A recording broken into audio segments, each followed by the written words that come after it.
പ്രധാനപ്പെട്ട വാർത്തയിലേക്ക് തന്നെയാണ്. UDF അധികാരത്തിൽ വന്നാൽ ജമാഅത്ത് ഇസ്ലാമി ആയിരിക്കും ആഭ്യന്തര വകുപ്പ് കൈകാര്യം ചെയ്യുക എന്ന CPIM നേതാവ് AK ബാലന്റെ പ്രസ്താവനയ്ക്കെതിരെ പ്രതിപക്ഷ നേതാവ് VD സതീശൻ.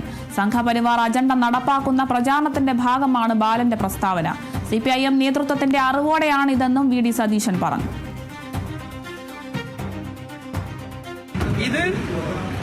ഇത് മനഃപൂർവ്വമായി ഒരു വർഗീയത ഉണ്ടാക്കുന്നതിന് വേണ്ടി UDF അധികാരത്തിൽ വന്നാൽ ജമാഅത്ത് ഇസ്ലാമി ആയിരിക്കും ആഭ്യന്തരം ഭരിക്കുന്നത് എന്നത് വർഗീയ വിഭജനം ഉണ്ടാക്കാൻ വേണ്ടി സംഘപരിവാറിന്റെ അതേ ശൈലിയിൽ CPM നിൽക്കുന്ന പരിപാടിയാണ്. അഹമ്മദ് പട്ടേൽ മുഖ്യമന്ത്രിയാവും.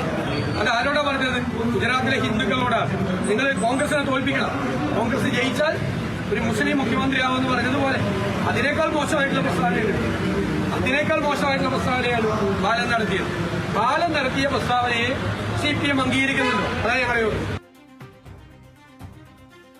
AK ബാലന്റെ പ്രസ്താവനയ്ക്കെതിരെയാണ് ഇപ്പോൾ പ്രതിപക്ഷ നേതാവ് VD സതീശൻ പ്രതികരിച്ചിരിക്കുന്നത്. UDF അധികാരത്തിൽ വന്നാൽ ജമാഅത്ത് ഇസ്ലാമി ആയിരിക്കും ആഭ്യന്തര വകുപ്പ് കൈകാര്യം ചെയ്യുക എന്ന CPIM നേതാവ് AK ബാലന്റെ പ്രസ്താവനയ്ക്കെതിരെയാണ് ഇപ്പോൾ VD സതീശൻ പ്രതികരിച്ചിരിക്കുന്നത്. സംഘപരിവാർ അജണ്ട നടപ്പാക്കുന്ന പ്രചാരണത്തിന്റെ ഭാഗമാണ് ഇത്തരത്തിൽ ബാലന്റെ പ്രസ്താവനയെന്നും CPIM നേതൃത്വത്തിന്റെ അറിവോടെയാണ് ഇതെന്നുമൊക്കെയാണ് VD സതീശൻ പറയുന്നത്.